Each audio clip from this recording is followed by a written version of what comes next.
জুলাই সনদ স্বাক্ষর অনুষ্ঠানকে কেন্দ্র করে বিশৃঙ্খলার সঙ্গে সত্যিকারের জুলাই যোদ্ধারা জড়িত থাকতে পারে না বলে মনে করেন বিএনপির স্থায়ী কমিটির সদস্য সালাউদ্দিন আহমদ।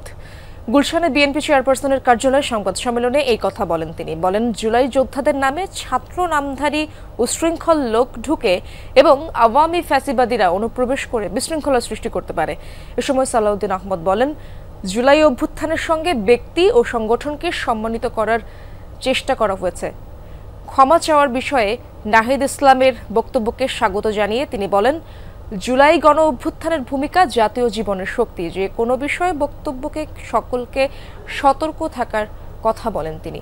এ সময় বিএনপির বক্তব্য কাটিং করে বিভিন্ন অপব্যাখ্যা দেয়া থেকে বিরত থাকার আহ্বান জানান।